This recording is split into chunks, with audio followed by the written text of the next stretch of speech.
Aminin natin, sobrang sarap sa feeling kapag bumalik yung client natin, nabuo pa yung extension nila, 'di ba? So dahil intact pa lahat, i-refill na lang namin, tapos maya-maya tingnan nyo tong client ko.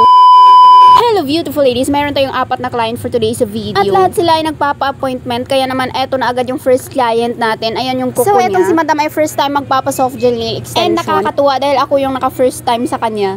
Huy! Kaya dapat maganda yung magiging experience ni client, ganun. So after ko matapos, eto na agad yung final look ng kuko niya.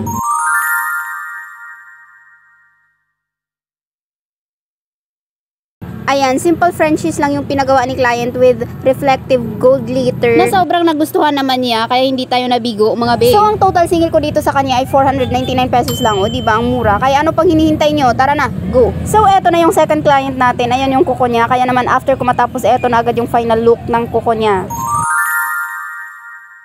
O diba, ang linis lang tingnan. So ang singil ko dyan kay ma'am ay 499 pesos lang kasi nilibre ko lang yung pa-stones niya. Pero binigyan niya ako ng 550 pesos. So diba, nakakatuwa. May patip pa si ma'am. Tapos binigyan niya pa pala ako kanina ng milk tea, diba? Sana all. So eto na agad yung third client natin. Ayan yung kuko niya. Medyo mahaba na. So ang gagawin namin ay manicure gel polish lang. Tapos ayan na, nail prep ko na yung kuko niya. Kaya naman after ko matapos, eto na agad yung final look ng nails niya.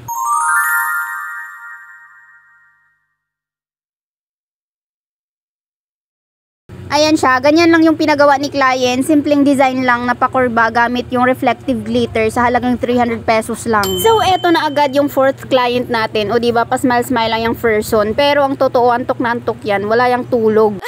Charis, napachika kasi kaming dalawa about sa kuko niya kasi diba, mahaba na yung nail growth niya, ayan, 1 buwan na kasi siya. Pero tingnan nyo naman, intact na intact pa rin talaga kahit ilang beses na niyang nilaba. And good thing daw, ginawa niyang parang natural nails kahit extension. Diba kapag naka-extension ka, dapat maging maingat tayo sa mga gawaing bahay, so merong limit. Yung daily routine natin maaapektuhan talaga. Pero yung kanya, nako, sobrang tibay daw, siya na mismo nagsabi. Kaya eto, bumabalik na naman si client. I think pang-4 niya na tong balik sa akin. At dahil matibay pa yung extension niya, ang re-remove namin ay yung top layer lang. So tatanggalin namin yung design, yung color, para mapalitan ng bago. Diba? Aminin natin, sobrang nakakatuwa talaga kapag umabot ng 1 buwan yung kuko ni client. Yung tipong kapag bumalik sila sa atin ay buo pa yung extension nila. Nakaka-proud talaga. So after ng removal namin, ayan ang itsura ng extension niya. O diba? Sobrang intact pa rin talaga. Tapos maya-maya ay natanggal ko na lahat. And tingnan nyo tong client ko. Tinulugan ba naman ako?